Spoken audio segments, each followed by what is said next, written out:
not only a man but also a woman could be a prime minister យើងប្រែថា not only មិនត្រឹមតែបុរសទេណា not only a man មិនត្រឹមតែបុរសទេ but also woman ថែមទាំងនារី could be a prime minister ក៏អាចក្លាយជានាយករដ្ឋមន្ត្រីបានដែរព្រោះសមត្ថភាពជានាយករដ្ឋមន្ត្រី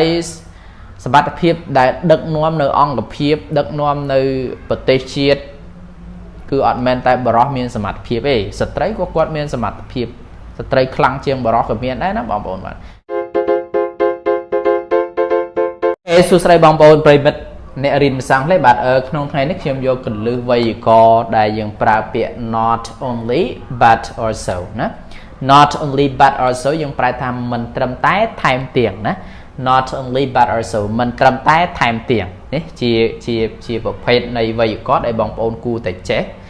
បាទអូខេតើបងប្អូនចូលមកខ្លឹមសារក្នុងការប្រើប្រាស់វាពេញតែម្ដងបាទអូខេតោះអូខេអញ្ចឹង not only but also ដូចជា thumbnail ខាងដើមដែលខ្ញុំបញ្ជាក់អញ្ចឹងគឺយើងប្រែថាមិនត្រឹមតែថែមទាំងណាអូខេតោះអញ្ចឹងមិនត្រឹមតែថែមទាំងអញ្ចឹងបងប្អូនមកមើល form វាក្នុងការប្រើប្រាស់យ៉ាងម៉េចខ្លះ not only but also អូខេអញ្ចឹង not only ប្រែថាមិនត្រឹមតែហើយ also ថែមទាំងអញ្ចឹងគេប្រើក្នុងលក្ខខណ្ឌច្រើនណាវាប្រើជាមួយ noun ថ្នាក់ពាក្យជានាមប្រើជាមួយ noun ប្រើជាមួយនឹង pronoun សព្វនាម pronoun ប្រែថាសព្វនាមប្រើជាមួយនឹង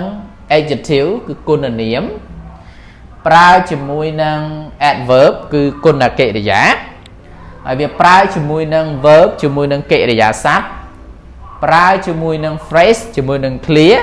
ហើយនឹងចុងក្រោយគឺប្រើជាមួយនឹង clause ប្រើជាមួយ clause គឺប្រយោគអញ្ចឹងខ្ញុំបញ្ជាក់ថា not only ហ្នឹងគឺប្រើក្នុងទម្រង់ពាក្យទាំងអស់នេះណាប្រើជាមួយ noun ក៏បានប្រើជាមួយ pronoun ក៏បានប្រើជាមួយនឹង adjective ក៏បានប្រើជាមួយនឹង adverb ក៏បានប្រើជាមួយ verb ជាមួយ phrase ជាមួយ clause ក៏បានដែរហើយបន្ទាប់មកគឺ plus but also ណាអញ្ចឹង not only plus noun adjective អីចឹងទៅហើយបន្ទាប់មក plus but also ហើយ plus អានេះដូចគ្នាបងប្អូនដោយសារខ្ញុំអត់បានសរសេរចូលណាប៉ុន្តែបងប្អូនគាត់ចំណាំថាតបពេលនេះបងប្អូនបូកនេះមក plus noun plus pronoun adjective អីដូចគ្នាអញ្ចឹងអាហ្នឹងគឺ not only plus noun អីចឹងទៅ but also បាទអូខេបងប្អូនមកមើលឧទាហរណ៍វាថាមានន័យយ៉ាងម៉េចខ្លះបាទឧទាហរណ៍ថា he's not only a teacher but also an artist ណា he is not only a teacher but also an artist ណាគាត់នឹងមិនត្រឹមតែជាគ្រូបង្រៀនទេ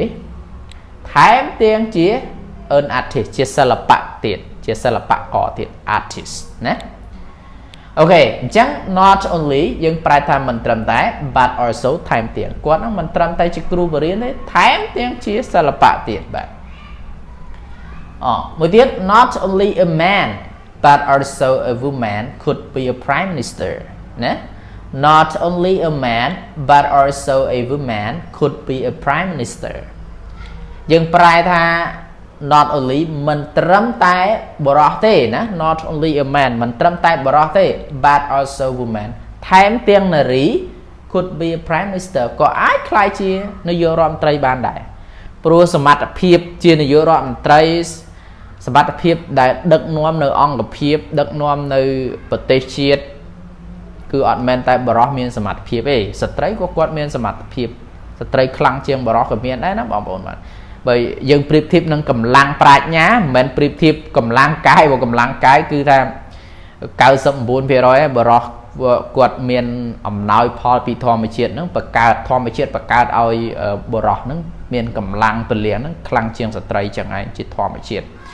ប៉ុន្តែអត់គិតទៅដល់កម្លាំងប្រាជ្ញានិងភាពប៉ិនប្រសប់ហើយនឹងភាពច្នៃប្រឌិតទេភាពច្នៃប្រឌិតភាពប៉ិនប្រសប់មនុស្សស្រីខ្លាំងជាងមនុស្សប្រុសទៀត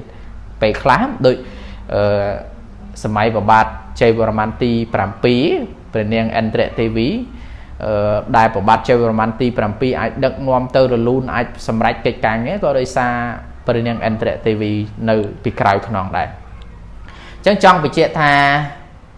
not only but also ប្រែថាមិនត្រឹមតែថែមទាំងក្នុងឃ្លានេះមិនត្រឹមតែនារីទេ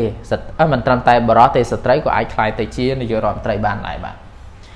អូខេតោះ clear បន្តមកទៀត he's not only a lawmaker but also a doctor ណា he's not only a lawmaker but also a doctor គាត់ហ្នឹងគឺមិនត្រឹមតែជាតំណាងរាស្ត្រទេ lawmaker ប្រែថាតំណាងរាស្ត្រណាតំណាងរាស្ត្រណា but also a doctor ប៉ុន្តែថែមទាំងជា doctor ទៀតជាគ្រូពេទ្យទៀតណាគាត់ធ្វើជាតំណាងរាស្ត្រផងគាត់ធ្វើជាគ្រូពេទ្យផងបាទអញ្ចឹងគ្រាន់តែបញ្ជាក់ថា not only but also ណាប៉ុន្តែបើយើងនិយាយពីមុខងារផ្នែកច្បាប់ហ្នឹងវិសមិទ្ធភាពការងារតំណាងរាស្ត្រដែលបម្រើការក្នុងស្ថាប័នរដ្ឋសភាគាត់អត់អាចខ្លាយទៅជាអ្នកដែលកាន់តំណែងទូនាទីអីផ្សេងក្រៅពីនឹងបានទេព្រោះវាច្បាប់គេចែងពីវិសមិទ្ធភាពការងារបាទអញ្ចឹង he's not only a lawmaker but also a doctor គាត់មិនត្រឹមតែជាតំណាងរាស្ត្រទេថែមទាំងជាគ្រូពេទ្យទៀតណា not only the dogs but also the goats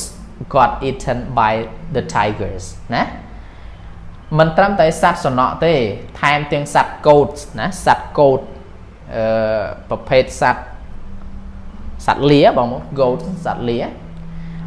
អញ្ចឹងមិនត្រឹមតែសត្វសំណក់ទេប្រពែឬលាបងប្អូន goat នេះណាមិនត្រឹមតែសត្វសំណក់ទេថែមទាំងសត្វប្រពែឬសត្វលាហ្នឹងក៏ត្រូវបានញ៉ាំត្រូវបានស៊ីដោយសត្វខ្លាដែរ by the tiger បងប្អូនចែកខ្ញុំសពេចសពើពាក្យហ្នឹងមិនដឹងថាអាហ្នឹង goat ហ្នឹងប្រែថាសត្វលាឬក៏សត្វប្រពែបងប្អូនអាច check អាហ្នឹងខ្លួនឯងណា not only the dogs but also the goats got eaten by the tigers បាទអូខេ clear បន្តមកទៀតបងប្អូនបាទបន្តមកទៀតគឺការប្រើប្រាស់ពាក្យ though ហើយ plus yet ណា though ចុចចេញទៅប្រើពាក្យ yet អានេះយើងប្រែបងប្អូនមើលទម្រង់របស់វាសិនអញ្ចឹង though plus sentence ហើយ plus comma plus yet plus sentence though យើងប្រែថាទោះបីជាយ៉ាងណាក្តីណា sentence ហ្នឹងហើយ yet ហ្នឹងប្រែថាប៉ុន្តែ sentence plus ប្រយោគទៀតអញ្ចឹងប្រែថាទោះជាយ៉ាងណាក្តីប៉ុន្តែ yet ហ្នឹងប្រែថាប៉ុន្តែប៉ុណ្ណឹងហើយដែរណាប៉ុណ្ណឹងហើយដែរបាទអូខេបងប្អូនមើលឧទាហរណ៍ទៅឆាប់យល់មកឧទាហរណ៍ថា though he is vain yet she's adore him ណា though he is vain yet she adores him ទោះបីជាគាត់ហ្នឹងគឺខូខើយ៉ាងម៉េចក៏ដោយណាប្រៃផ្សៃសាហាវយ៉ាងម៉េចក៏ដោយ yet she adores him ប៉ុន្តែនាងមិននៅតែស្រឡាញ់គាត់ដែរណា adores ប្រែថាស្រឡាញ់ណាឃើញបងប្អូនទោះជាយ៉ាងណាក្តីចុចប៉ុន្តែដែរណាអញ្ចឹងទោះបីជាគាត់នឹងអាក្រក់មិនក៏ដោយណាក៏នាងនៅតែស្រឡាញ់គាត់ដែរបាទ though he tried hard yet he was not successful ណា though he tried hard yet he was not successful ប្រែថាទោះបីជាគាត់នឹងប្រឹងប្រែងខ្លាំងប៉ុណ្ណាក្តី though he tried hard ទោះបីគាត់ប្រឹងប្រែងខ្លាំងក្លាយ៉ាងណាក្តី yet he was not successful ប៉ុន្តែគាត់នឹងនៅតែអត់ជោគជ័យដែរដដែលគាត់ប្រឹងខុសពេលខ្លះការព្យាយាមរបស់គាត់ការព្យាយាមរបស់មនុស្សយើងម្នាក់នេះឲ្យតែព្យាយាមខុសអំពីគោលដៅព្យាយាមខុសអំពីអ្វីដែលស្ទឹកដែលគេកំណត់ពេលខ្លះក៏វាមិនជោគជ័យដែរណាអញ្ចឹង though he tried hard yet he was not successful ទោះបីជាគាត់នឹងព្យាយាមខ្លាំងក្លាប៉ុណ្ណាក៏ដោយក៏អត់ជោគជ័យដែរបាទអូខេ clear បន្តមកទៀតបងប្អូនបាទ though he is suffering much pain yet he does not complain ណា though he is suffering much pain yet he does not complain ទោះបីជាគាត់នឹងរងទុក្ខរងនៅភាពឈឺចាប់ខ្លាំងប៉ុណ្ណាក៏ដោយប៉ុន្តែគាត់នឹងមិនដែលត្អូញត្អែទេណាមនុស្សដែលមានភាពអំណត់អត់ធ្មត់ខ្លាំងណាគាត់អត់ចេះត្អូញត្អែថាពិបាកចេះពិបាកចុះហេបាទ though the whole world hates you yet I still love you ណា though the whole world hates you នេះដាក់ f ផង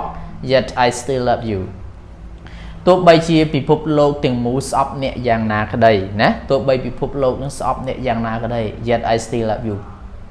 តែខ្ញុំឬក៏តែបងនៅតែស្រឡាញ់អូនណាប៉ុន្តែបងក៏នៅតែស្រឡាញ់អូនអូខេ clear ក្នុងភាសាអង់គ្លេសពាក់ព័ន្ធជាមួយនឹង grammar មិនមែន clear ទេ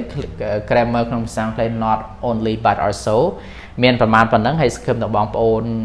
រៀនបានចំណេះដឹងពី YouTube ហើយកុំភ្លេច share ជួយ subscribe ជួយ share ដើម្បីបាន